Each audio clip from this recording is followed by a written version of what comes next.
আমি যাচ্ছি একটি আপডেট, দর্শক কি দেখি।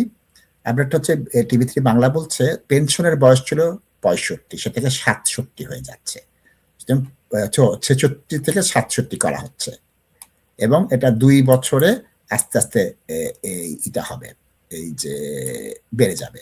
1960 সালের পরে যারা জন্মগ্রহণ করছেন তাদের জন্য এটা প্রযোজ্য হবে। আস্তে আস্তে বাড়ছে, প্রথমে ছিল 60, 65, 65, 66, 66, 67 হচ্ছে। সুতরাং এটা কি হচ্ছে, অনেকেই এর মধ্যে পেনশনের টাকা জমাচ্ছিলেন। দেখেন সরকার কি করতে চাচ্ছে, সরকার হচ্ছে 10 বিলিয়ন পাউন্ড তারা সাশ্রয় করবে, মানে পেনশন দিতে হলো না, পরে পেনশন দিবে, টাকাটা দিতে হচ্ছে না একটা বছর যদি না হয়। বিলিয়ন বিলিয়ন পাউন্ড, কারণ কি বয়স্ক লোকের সংখ্যা এদেশে বেড়ে যাচ্ছে। বয়স্ক লোকের সংখ্যা বেড়ে যাওয়ার সাথে সাথে কি হচ্ছে, সরকারের ব্যয় তো বাড়ছে।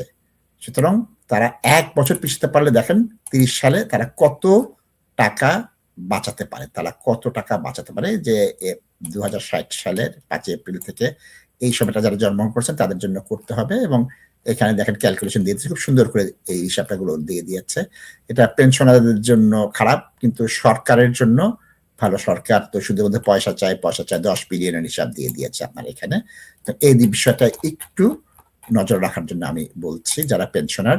আরেকটা হয়েছে কি, আপনি দেখেন এই যে কুয়েত এবং কয়েকটা রাষ্ট্রের জিসিএসসি পরীক্ষা বাতিল করে দিয়েছে, কারণ যুদ্ধ চলছে ওখানে। আগামীকাল ট্রাম্প সাহেব কি করেন, যুদ্ধ আর কোন জায়গায় নিয়ে যায় আল্লাহ জানে।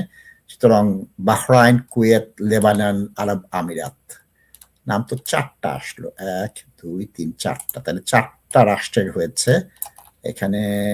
3 দেশ লেবানন, ঠিক আছে 4 দেশ আছে। 4 দেশে জিসিসি পরীক্ষাটা তারা বলেছে যে